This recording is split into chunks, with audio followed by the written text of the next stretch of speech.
I didn't hear him at first. Not over the clatter of dishes, not over the hum of the faucet, not over the dull static of voices layered on top of each other in the next room. Sunday dinners at my mother's house always sounded like this. Warmth wrapped in noise. Everyone talking over everyone else. Silverware scraping porcelain. Someone laughing too loud at something that wasn't that funny. It was familiar. Safe. I'd spent years loading this same dishwasher, standing in this same corner of the kitchen, half listening to conversations I wasn't part of. I was 22, old enough to have my own place, my own life, but I still came home most weekends. My older brother, Ty, never did. He had better things to do, better places to be, a world that revolved around him in ways mine never could. So I showed up. I checked in on our mom. I fixed the loose hinge on the pantry door. I stayed. That's what I was doing when I heard it. A voice I hadn't heard in over a year. Low and easy, with a rhythm I used to know by heart, even when I pretended I didn't. A soft laugh that didn't belong here anymore. Not in this house. Not at this table. I turned toward the doorway, dish still dripping in my hand, and I froze. Quincy Vega was sitting at my mother's dining table. He was beside Ty, leaning back in his chair like he'd never left, like the last year hadn't happened at all. His hair was longer now, falling just past his eyes, and he was wearing a faded denim jacket I didn't recognize. But his smile was the same. That crooked, understated thing that made people feel like they were in on something without knowing what it was. I stood there, water pooling on the tile beneath me, and I couldn't move. Quincy, Ty's ex, the boy I'd spent 3 years trying not to look at too closely. The one who used to sit in this exact spot every Sunday, laughing at my mother's stories, teasing Ty in that way only he could get away with. The one who disappeared after the breakup and took something quiet and unspoken with him. I never thought I'd see him again, especially not here. My mother was refilling his glass. Ty was grinning, gesturing wildly about something I couldn't hear. No one seemed surprised. No one seemed tense. It was as if Quincy had simply walked back into their lives and picked up where he left off, like the months between then and now had folded in on themselves and vanished. But I remembered. I remember the night Ty came home and didn't say a word. I remembered the weeks of silence that followed, the way our mother tiptoed around his mood, the way I pretended not to notice the absence of someone who had always been there. I remembered lying in bed and wondering if Quincy was okay, wondering if he thought about us, about me. I set the dish down too hard. The sound echoed. Quincy's eyes flicked toward the kitchen. For a second, just a second, our gazes met through the doorway. His smile faltered. Not much. Just enough for me to see it. Just enough to know he'd seen me too. I turned back to the sink. The rest of dinner passed in a blur. I didn't go back into the dining room. I stayed in the kitchen, scrubbing plates that were already clean, reorganizing cabinets that didn't need it, doing anything I could to keep my hands busy and my mind blank. My mother called my name twice. I told her I was almost done. She didn't push. Eventually, the voices grew quieter. Chairs scraped. Footsteps shuffled toward the door. I heard Ty laugh, heard my mother say something about next Sunday, heard the soft click of the front door closing. I thought he was gone. I stepped out onto the back porch, letting the screen door slam behind me. The air was cooler now, sharp in a way that felt like relief. I leaned against the railing and closed my eyes, trying to shake the feeling that had settled in my chest the moment I'd seen him. That old, familiar ache. The one I thought I'd buried. I heard the door open behind me. I didn't turn. I already knew. Quincy moved quietly, always had. He didn't say anything at first, just stood beside me, hands shoved into his pockets, staring out at the yard like it held answers neither of us were ready to ask for. Finally, he spoke. Didn't expect to see you either. I let out a breath I didn't know I was holding. Yeah, well, welcome back, I guess. The words came out harder than I meant them to. I felt him glance at me, but I kept my eyes forward, focused on the tree lean at the edge of the property, on the fading light, on anything but him. He didn't leave. We stood there in silence, the kind that used to feel comfortable and now felt like something else entirely. Something heavier, something unfinished. I wanted to ask him why he was here. Why now? Why he'd come back to a place that had broken him, to a person who'd let him go. I wanted to ask if Ty knew. If this was some kind of reconciliation I wasn't supposed to understand. If he and Ty were trying again. But I didn't ask any of it. Because the truth was, I didn't want to know. I didn't want to hear him say he was here for Ty. I didn't want to watch him smile that same smile and tell me everything was fine now, that they'd figured it out, that the past was the past. I didn't want to be the person standing on the sidelines again, pretending not to care. So instead, I just stood there, gripping the railing a little too hard, feeling the weight of his presence beside me like a question I'd been avoiding for years. He shifted. I felt it more than saw it. Felt the way he turned toward me, the way his gaze lingered. I made myself look at him. His eyes were darker than I remembered. Tired, maybe, or older. But there was something else there, too. Something I couldn't name. Something that made my heart stutter in a way I hadn't allowed it to in a long, long time. We held each other's gaze. Too long. Long enough for the silence to mean something. Long enough for me to realize that whatever I thought I'd buried, whatever I thought I'd moved past, was still here. Still waiting. And so was he. I've always been the careful one. The one who thinks before speaking, who weighs consequences, who keeps his head down and his expectations low. My mother used to say I was born responsible, like I came into the world already understanding that someone had to be the steady one, the reliable one, the one who stayed. Ty was different. Ty was all impulse and charm.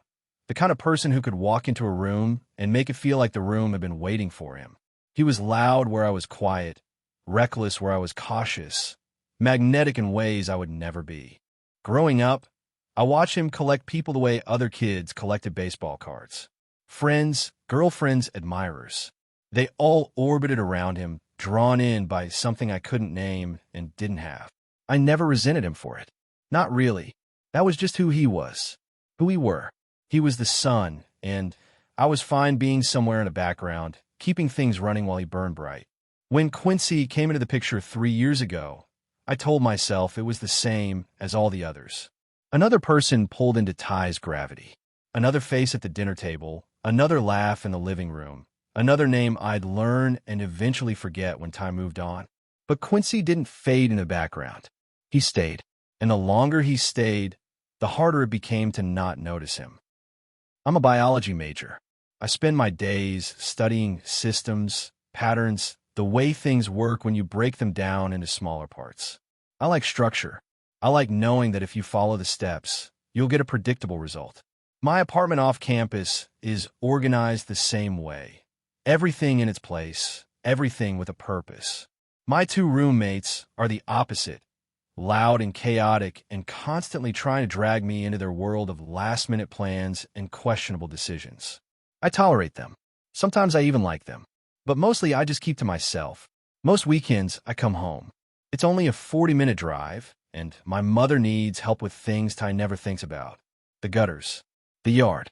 The small, unglamorous tasks that keep a house standing. Ty shows up when it's convenient, when there's a meal or a celebration or an audience. I show up because someone has to.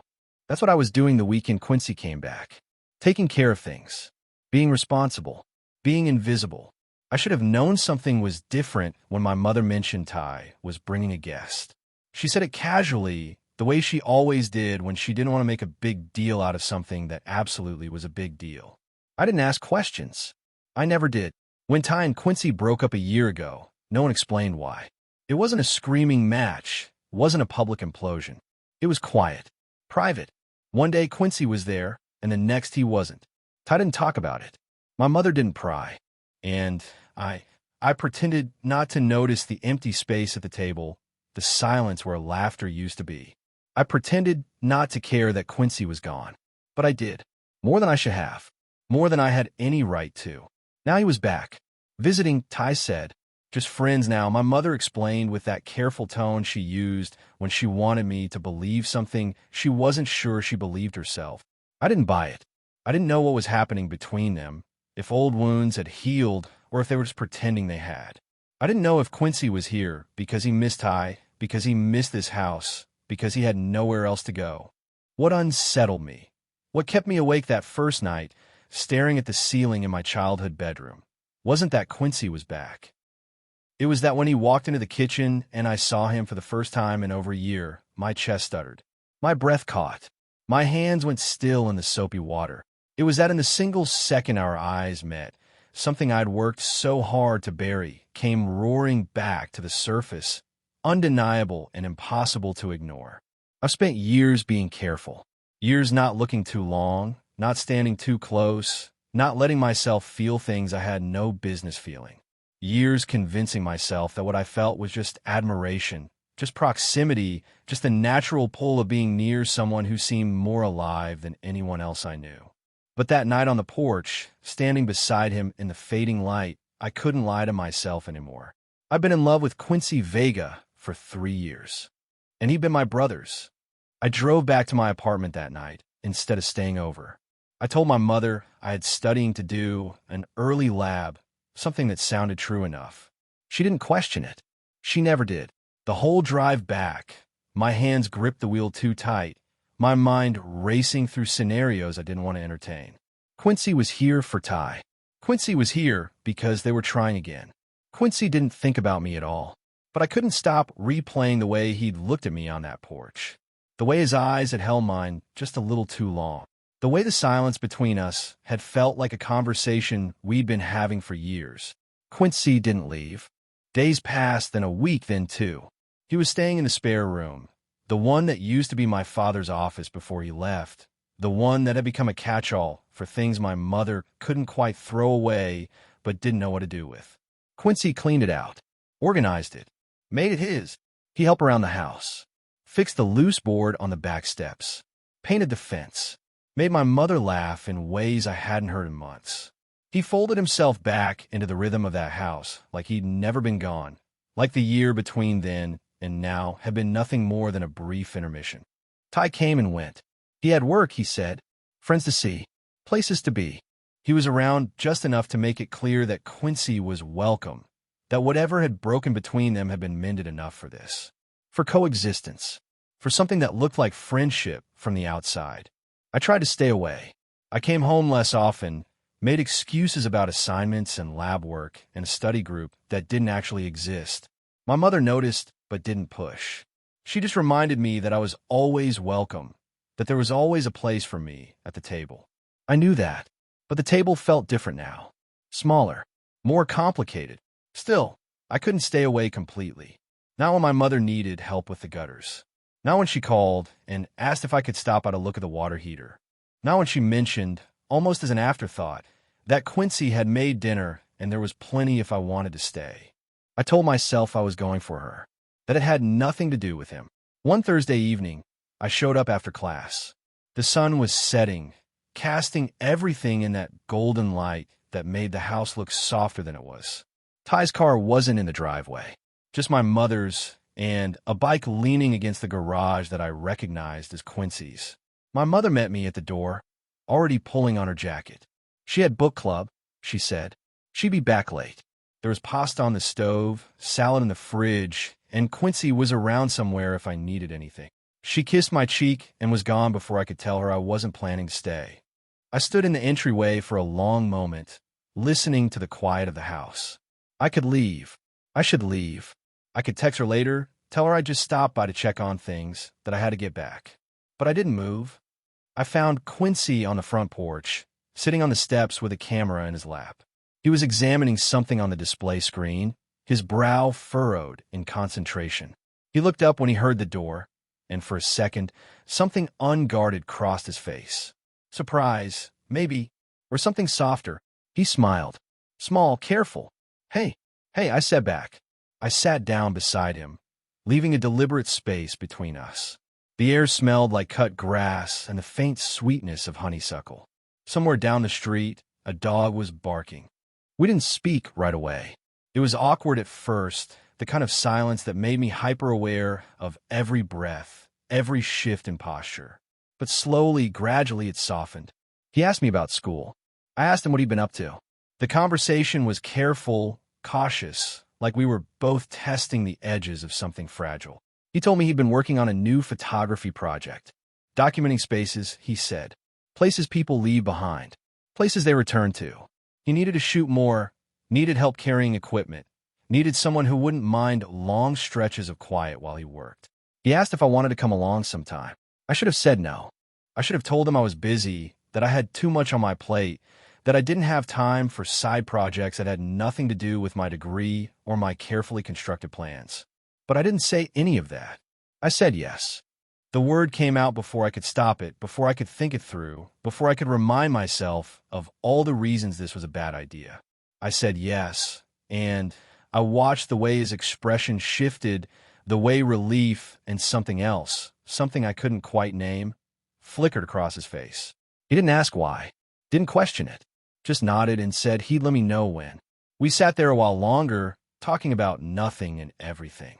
About the classes I was taking, about the light in this town and how it changed depending on the season, about how some people leave not because they want to, but because they run out of places to hide. He said that last part quietly, almost like he wasn't sure he meant to say it out loud. I didn't ask him to explain. I just listened. When I finally stood to leave, he walked me to my car. Our hands brushed when I reached for the door handle. It was brief, accidental, the kind of touch that shouldn't have meant anything. But I felt it long after I drove away. That night, lying in my apartment with my roommates laughing too loud in the next room, I stared at the ceiling and wondered if I'd just made the first honest choice I'd made in months. Or the biggest mistake of my life. The first time we went out, it was a Saturday, early morning, the kind where the air still held the coolness of night and the world felt quieter than it should. Quincy texted me an address and a time. Nothing else. No explanation. No context, just a location pin and the words, "Bring coffee if you want." I brought 2 cups, black for him, the way I remembered, cream and sugar for me, the way I always took it. He was already there when I arrived, standing in an empty parking lot beside an abandoned grocery store. The building was gutted, windows boarded up, weeds pushing through cracks in the asphalt. It looked like the kind of place people drove past without seeing, the kind of place that had been forgotten long before it actually closed. Quincy was setting up his tripod, adjusting angles, lost in the mechanics of preparation. He looked up when he heard my car, and that same small smile appeared, the one that made my chest tight. He took the coffee without a word, took a sip, and nodded like I'd passed some kind of test. We didn't talk much while he worked.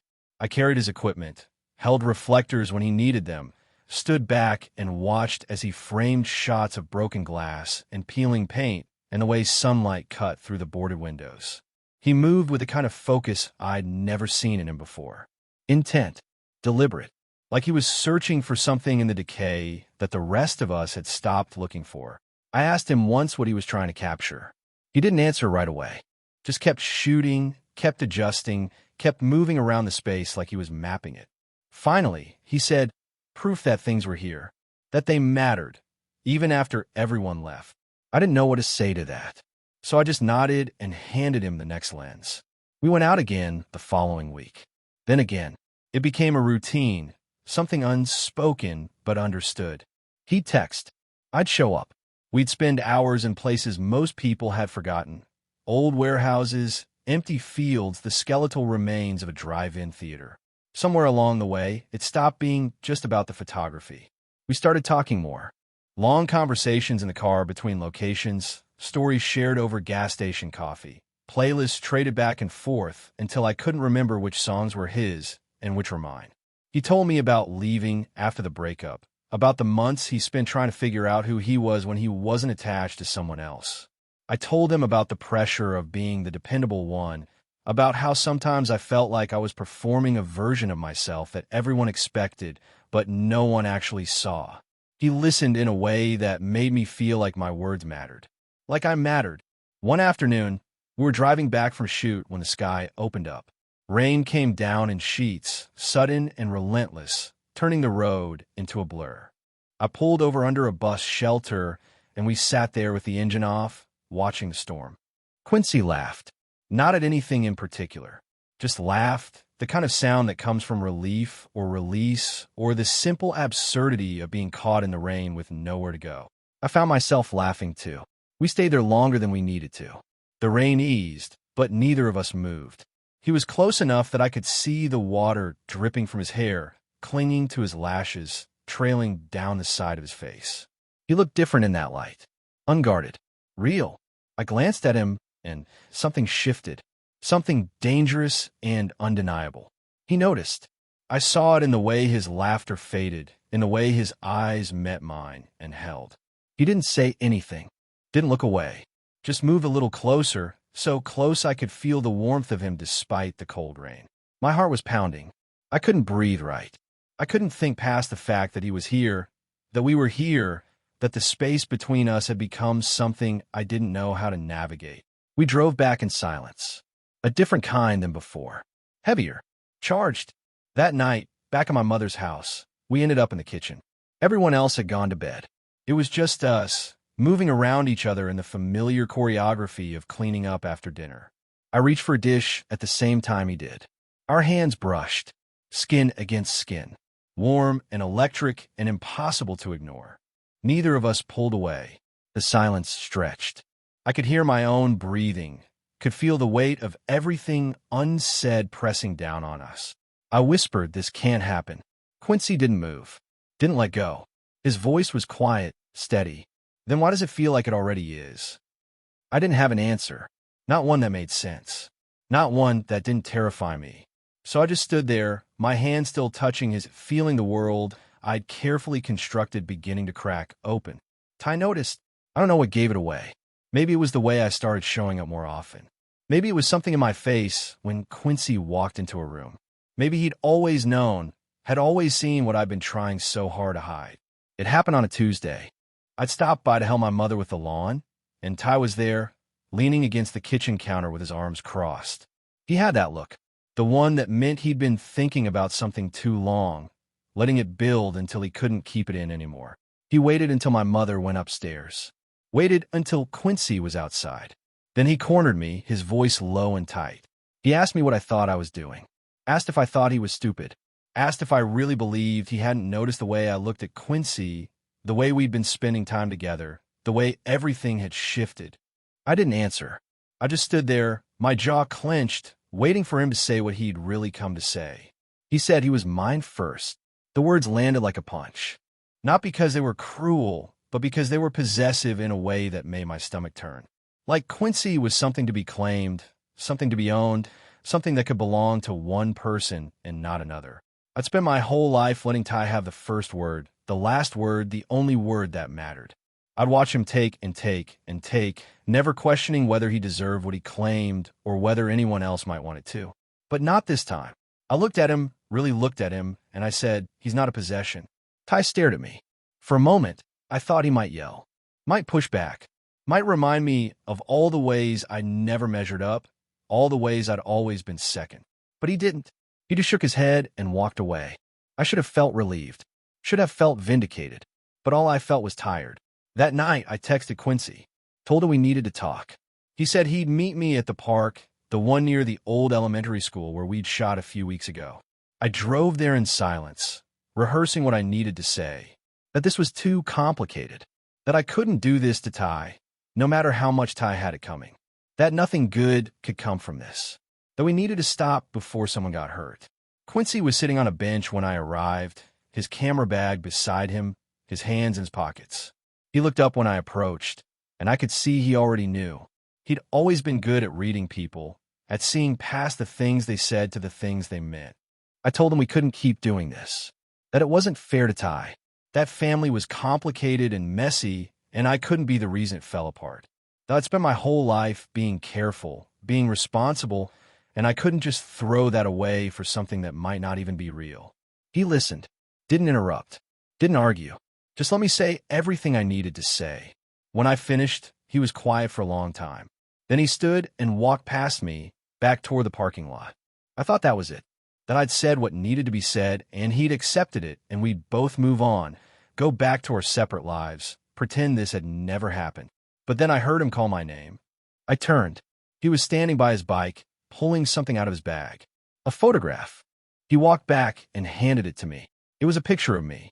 I didn't even remember him taking it. I was sitting on the hood of my car, looking off to the side, caught in a moment I hadn't realized was being captured. I looked more like myself than I'd ever seen. Not performing, not careful, just present. I stared at it, my hands shaking. He said, "Sometimes what's fair isn't what's right." Then he left. I stood there in the empty parking lot, holding that photograph, feeling the weight of everything I tried so hard to control slipping through my fingers. I drove back to my apartment and put the photo on my desk.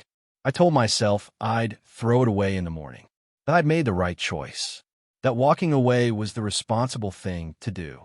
But I couldn't stop looking at it. Couldn't stop thinking about the way Quincy saw me, the way he made me feel like I didn't have to shrink myself to fit into spaces that were never meant for me. Couldn't stop wondering if maybe, just maybe, he was right. That night, I didn't sleep.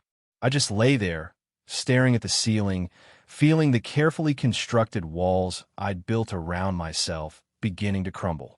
And for the first time in my life, I wasn't sure I wanted to rebuild them. I disappeared for 3 days. I stopped answering calls, stopped checking messages. I stayed in my apartment, buried myself in coursework I'd already finished, reorganized shelves that didn't need organizing, did anything I could keep my mind occupied and my hands busy. My roommates asked if I was okay.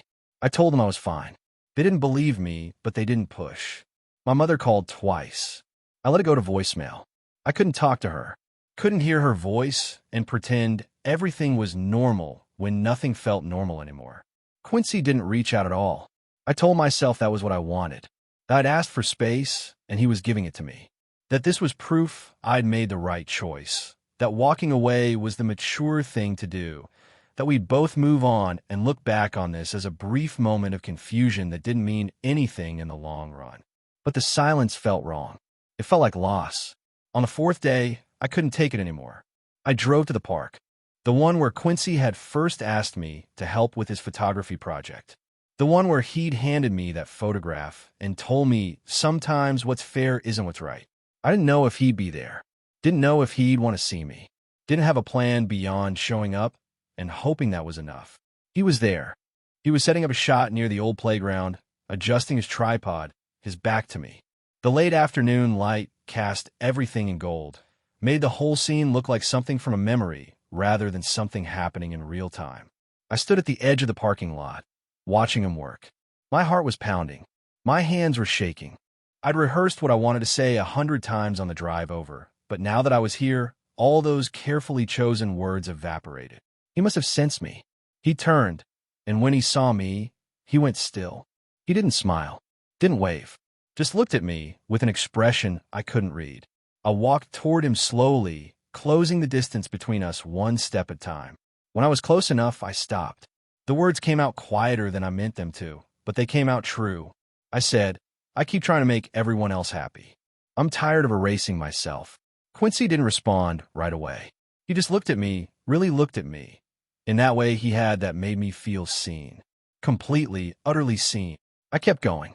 Told him I'd spend my whole life being careful, being responsible, making choices based on what other people needed instead of what I wanted. I convinced myself that was enough. That being the steady one, the reliable one, the one who stayed was a kind of strength. But it wasn't strength. It was fear. Fear of being selfish. Fear of disappointing people. Fear of wanting something so much it might destroy me if I didn't get it.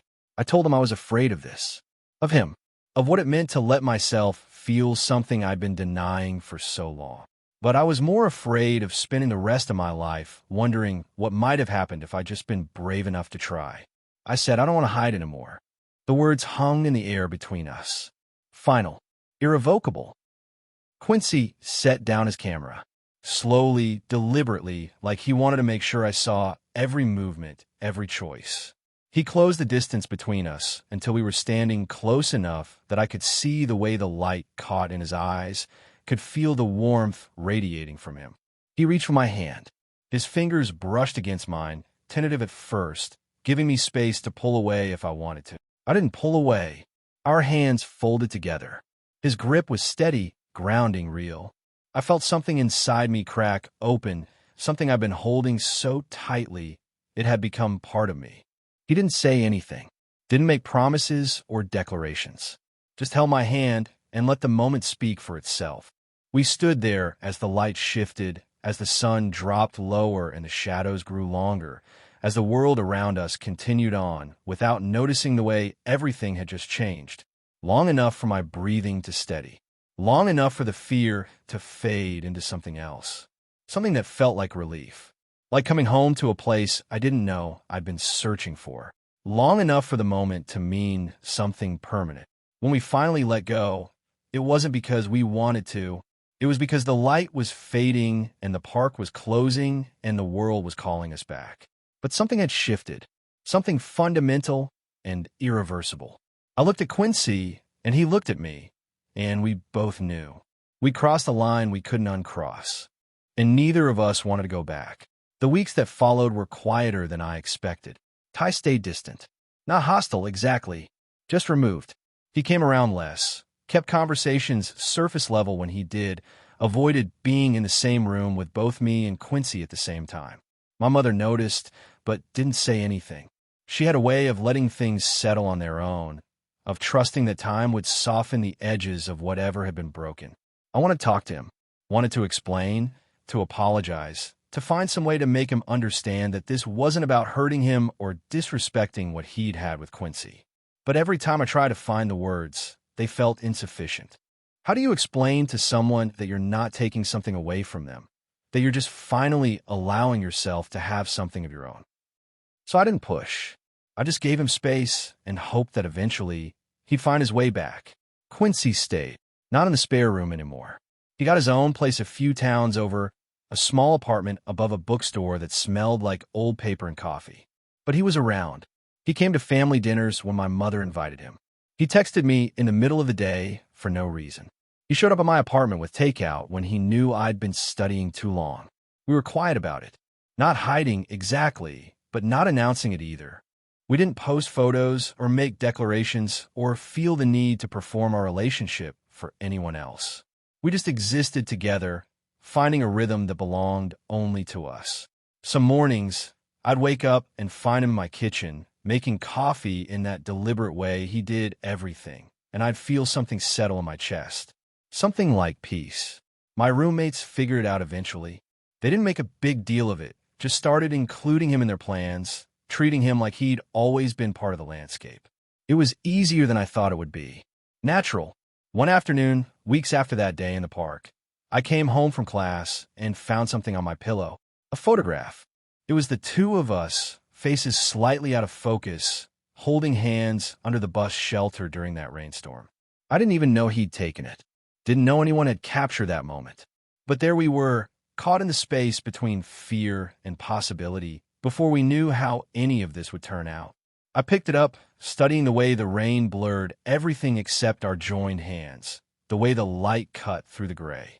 It looked like a beginning, like proof that something quiet and unannounced could still matter.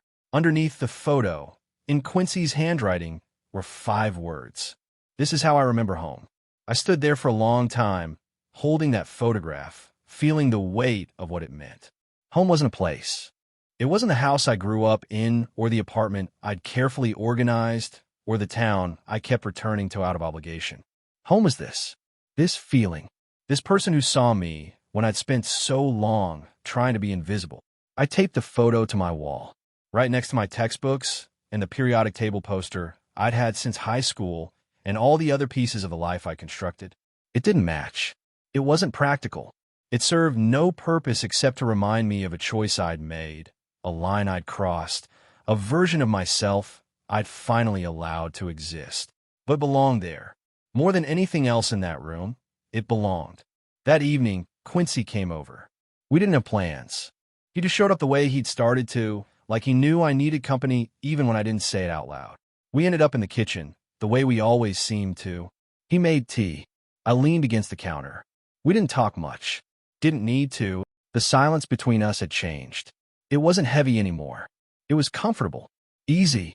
The kind of silence that happens when two people understand each other well enough that words become optional.